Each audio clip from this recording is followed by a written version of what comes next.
ओम नमो नारायणाय। ओम नमो नारायणाय। श्री गणेशाय नमः। श्री जानकी वल्लभो विजयते। ओम हं हनुमते नमः। ओम श्रीमद्गुरुचरणकमलेभ्यो नमः। देवरहाय दिगंबराय मंचासीनाय नमो नमः।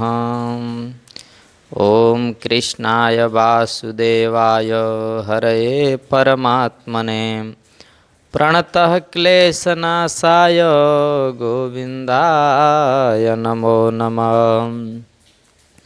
हनुमत आय बिराजिए कथा होत इतिहास। तुम सेवक रघुबीर के हम तव चरणन दास। श्री राम कथा के रसिक बरा भक्तराज मति धीर। आयु सुवासन लीजिए तेज पुंज कपिवीर। यत्र यत्र रघुनाथ कीर्तनम तत्र तत्र कृतमस्तकांजलिं। बाष्पवारी परिपूर्णलोचनं मारुतिं नमत राक्षसान्तकम्।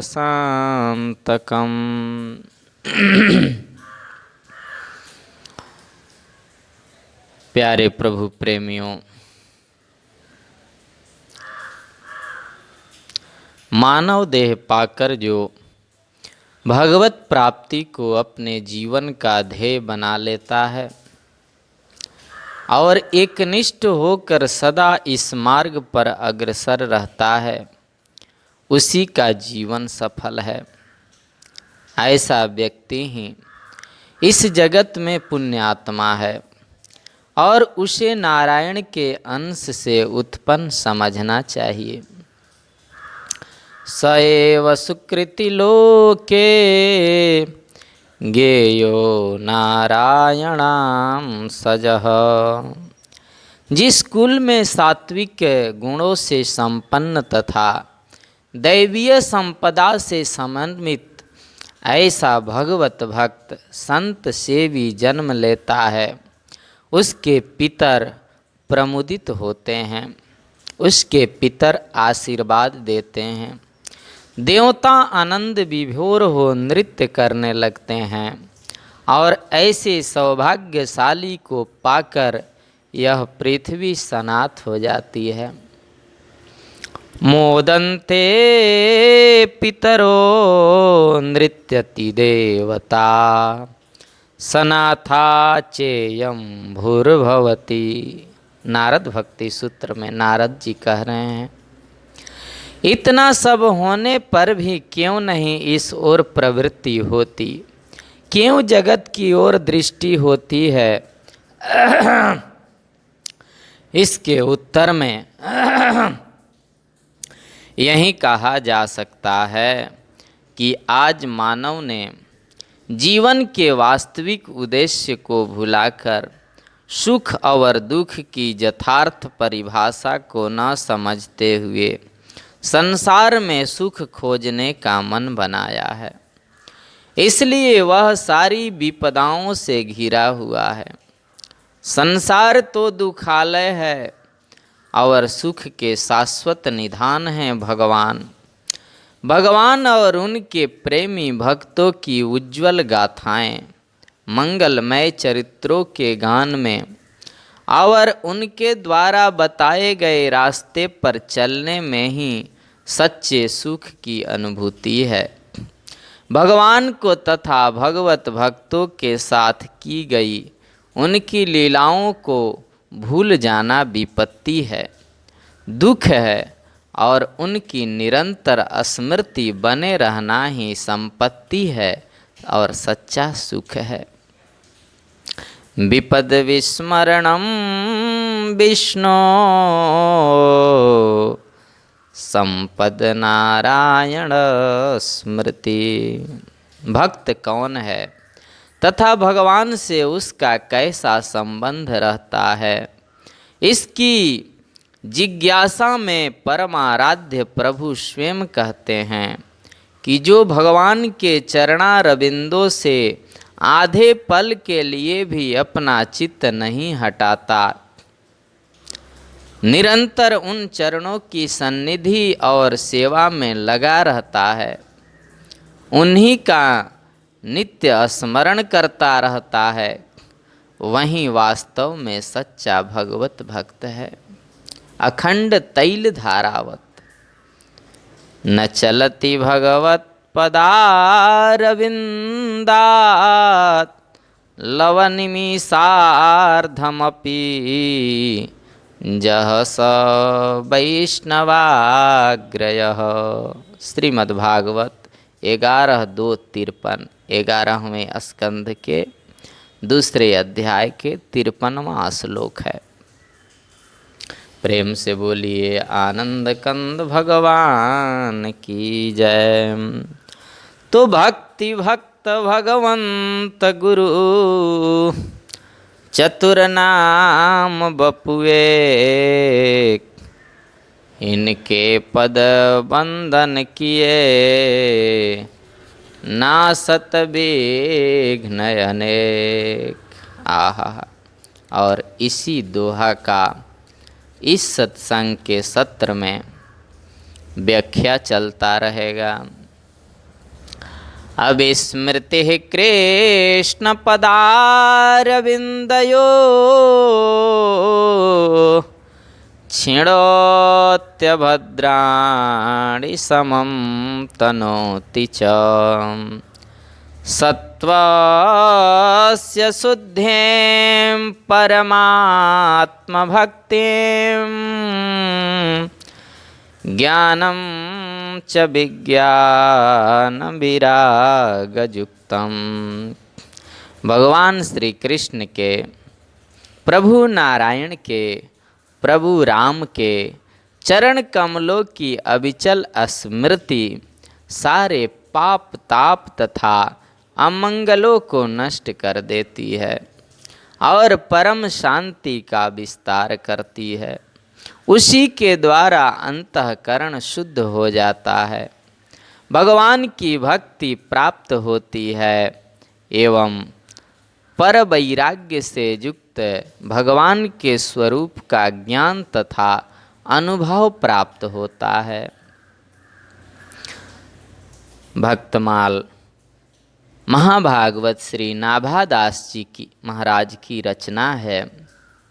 जैसा कि इसके भक्तमाल नाम से ही स्पष्ट है कि यह ग्रंथ भक्तों के परम पवित्र चरित्र रूपी पुष्पों की एक परम रमणीय माला के रूप में गुम्फित है और इस सरस सौरभमयी तथा कभी भी म्लान न होने वाली सुमन मालिका को परमात्म प्रभु श्री हरि नित्य निरंतर अपने श्री कंठ में धारण किए रहते हैं।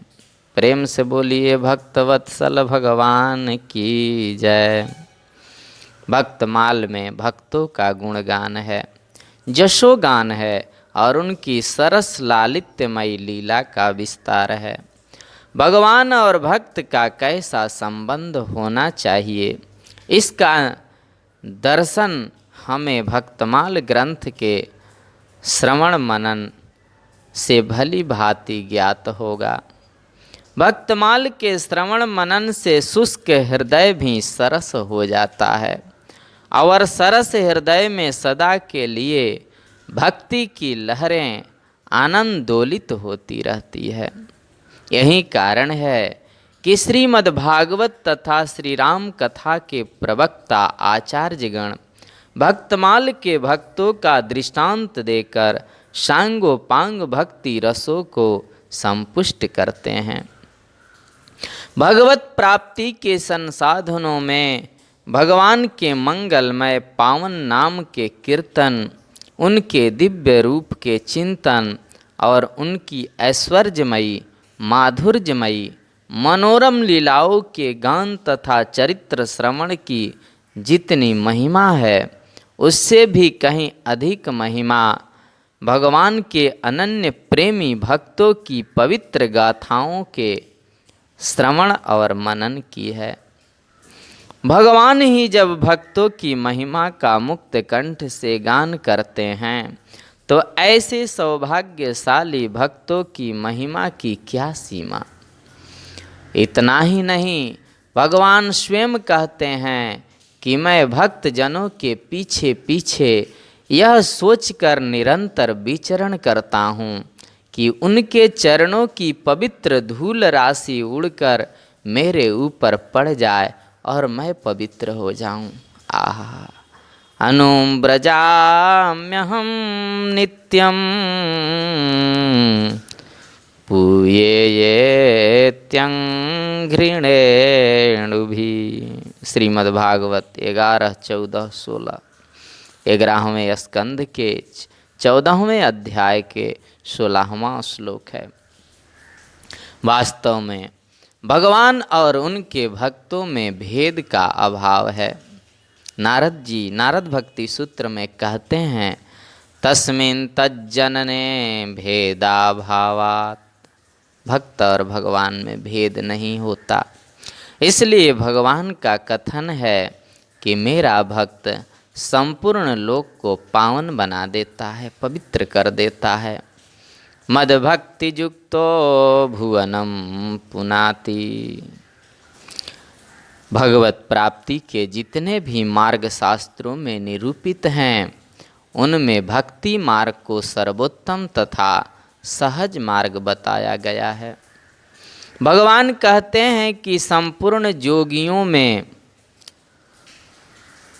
जो श्रद्धावान योगी मुझ में लगे हुए अंतरात्मा से मुझको निरंतर भजता है, वह योगी मुझे परम श्रेष्ठ मान्य है। गीता में कहते हैं अर्जुन से, श्रद्धावान भजते जो माम समे युक्त तमो मतः। गीता 6:47, 6ठे अध्याय का 47वां श्लोक। भक्तों और उनकी भक्ति का मार्ग सबके लिए कल्याणकारी है। भगवान के प्रिय भक्तों की पुनीत गाथाएं अनादिकाल से विश्व के इतिहास में गाई जा रही है और अनंत काल तक गाई जाती रहेंगी। ऐसे भक्तों का नाम स्मरण, उनके चरित्रों का मनन, उनके उपदेशों का पालन और उनकी भगवत प्रेम विषयक रहनी करनी का अनुसरण करने से अंतःकरण पवित्र हो जाता है और भगवत चरणारविंदों में सहज ही अनुदिन वर्धमान अनुराग उत्पन्न हो जाता है। भक्त गाथाएं सदा ही नवीन है, मंगलमय है, कल्याणमय है, सदा सेवनीय है और परम शांति प्रदान करने वाली है। भगवान में अनंत गुण हैं और उनके प्रेमी भक्तों में भी अपार गुण हैं। उन गुणों का जो चिंतन और स्मरण करता है, उस व्यक्ति को स्वाभाविक रूप से ये गुण प्राप्त हो जाते हैं। अपने जीवन को उज्ज्वल सद्गुणों से युक्त तथा भक्तिमय बनाने के लिए भक्तों के चरित्र रूपी सुधा सिंधु में अवगाहन करना चाहिए। भगवत प्राप्ति के लिए साधन करने वालों को भक्तों के चरित्रों का श्रवण मनन करने से बहुत लाभ होता है। भक्तों के चरित्र मन को आह्लादित करते हैं और संसार में महान कष्ट से मुक्ति दिलाते हैं। जब भगवान हैं, जब से भगवान हैं, तभी से उनके भक्त हैं और जब से भगवान की कथा है, तभी से भक्तों की कथा का भी शुभारंभ है। अकेले भगवान की कोई लीला भी नहीं बन सकती। भक्त भगवान के लीला सहचर है। इस प्रकार यह सिद्ध है कि जिस प्रकार भगवान और उनकी कथा अनादि है, उसी प्रकार भक्त और उनकी कथा भी अनादि है। भक्त और भगवान का नित्य साहचर्य है। यह बड़ी विलक्षण बात है कि स्वयं परमात्मा प्रभु जब शिव रूप धारण करते हैं तो वे राम रूप से भक्त बन जाते हैं, तो कभी राम रूप में शिव की उपासना करने लगते हैं। एक ही प्रभु भक्त की भावना के अनुसार अनेक रूपों में होकर उनके इष्ट का रूप धारण कर परस्पर एक दूसरे के भक्त बन जाते हैं और एक दूसरे को वर भी प्रदान करते हैं। भगवान की यह लीला भक्त को आह्लादित करने के लिए होती है। यद्यपि वेदों पुराणों आदि सत्शास्त्रों में भक्त और भगवान के चरित्र बड़े ही मनोरम रूप में वर्णित है और अनेक भक्त कवियों ने स्वतंत्र रूप से भी संस्कृत आदि भाषाओं में भक्तों के मनोरम चरित्र प्रस्तुत किए हैं, तथापि श्री नाभादास जी के भक्तमाल में जिन जिन भक्तों की कथा आई है वह बड़ी ही सरस, कल्याणकारिणी और मन को आनंदित करने वाली है। भक्तमाल सामान्य रचना नहीं है, अपितु यह एक आशीर्वादात्मक ग्रंथ है। तपस्वी, सिद्ध एवं महान संत की हेतु की कृपा और आशीर्वाद से इस ग्रंथ का प्राकट्य हुआ है, इसलिए इसकी इतनी महिमा है। भक्तमाल भक्ति साहित्य का अनूठा अनमोल रत्न है। इसकी यह विशेष बात है कि यह भक्तों को अति प्रिय होने के साथ ही भगवान को भी परम प्रिय है। आगे कथा आएगी कि भगवान को ये कैसे प्रिय है, प्रमाण मिलेगा। संतों की तो यह भी धारणा है कि भगवान अपने नित्य धाम में भक्तमाल का सदा स्वाध्याय करते हैं। श्री भक्तमाल के प्रधान श्रोता भगवान ही हैं। जैसे भक्तों की भगवान का चरित्र अति प्रिय है, वैसे ही भगवान को भी भक्तों का चरित्र परम प्रिय है। सत्य तो यह है कि भगवान अपने से अधिक भक्तों को आदर देते हैं।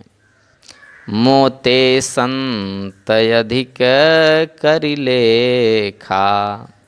भावुक भक्तों की मान्यता है कि भगवान से भी अधिक महिमा उनके भक्तों की है। मोरे मन प्रभु अस विश्वासा, राम ते अधिक राम कर दासा। भक्तमाल के सबसे प्राचीन टीकाकार श्री प्रियादास जी भक्तमाल ग्रंथ का प्राकट्य कैसे हुआ, इसे बताते हुए कहते हैं कि एक बार की बात है, श्री राम नाभादास जी के पूज्य गुरुवर श्री अग्रदास जी महाराज भगवान श्री सीताराम जी की मानसी उपासना में लीन थे और उनके शिष्य श्री नाभा जी धीरे धीरे उनको पंखा कर रहे थे। उसी समय अग्रदास जी का एक दूसरा शिष्य जहाज द्वारा समुद्र की यात्रा कर रहा था। उसका जहाज एकाएक संकट में भंवर में फंस गया और वह रुक गया। उस समय वह संकट से मुक्त होने के लिए उस शिष्य ने अपने गुरु जी का श्री अग्रदास जी का स्मरण ध्यान किया। उसका फल यह हुआ कि गुरु जी का ध्यान भी शिष्य की ओर गया और उनकी मानसी आराधना का ध्यान टूट गया।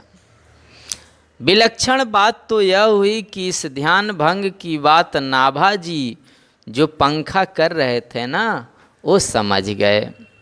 तब उन्होंने अपने पंखे की वायु के झोंक से रुके हुए जहाज को भंवर के संकट से पार कर दिया।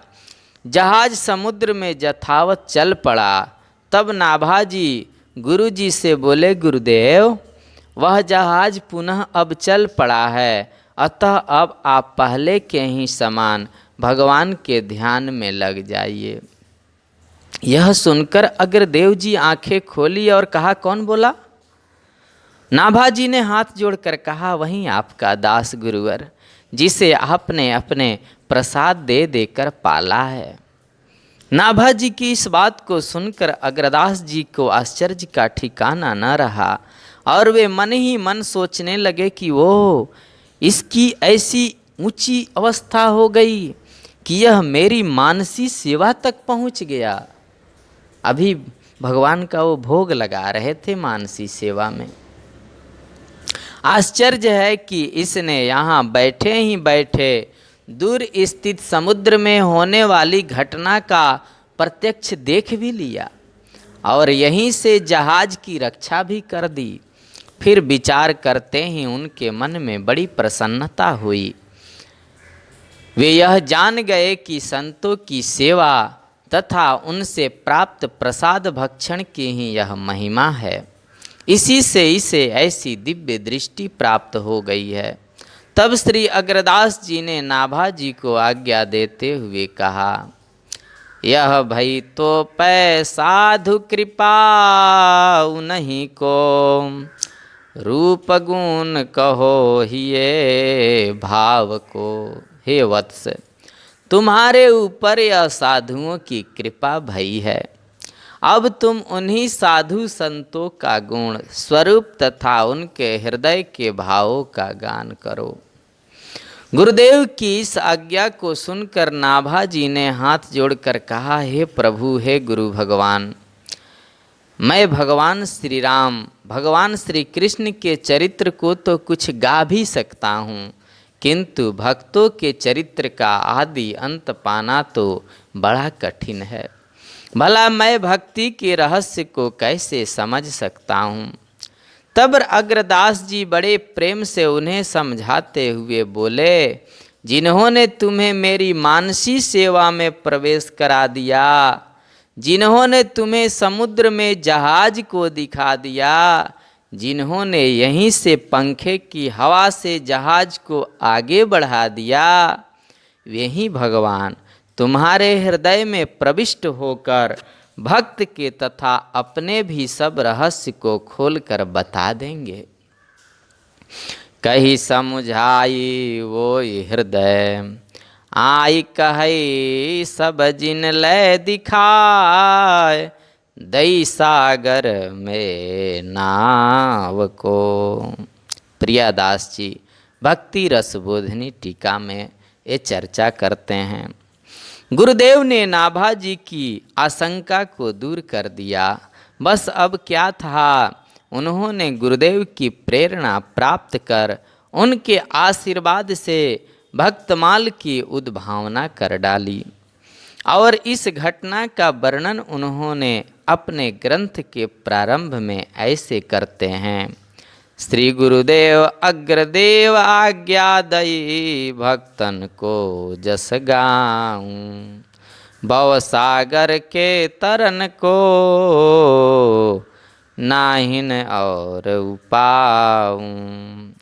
अर्थात स्वामी श्री अग्रदेव जी ने मुझे नारायण दास नाभाजी को आज्ञा दी कि भक्तों के चरित्रों का वर्णन करो, भक्तों का जसगान करो, क्योंकि संसार सागर से पार उतरने का इससे सरल कोई दूसरा उपाय नहीं है।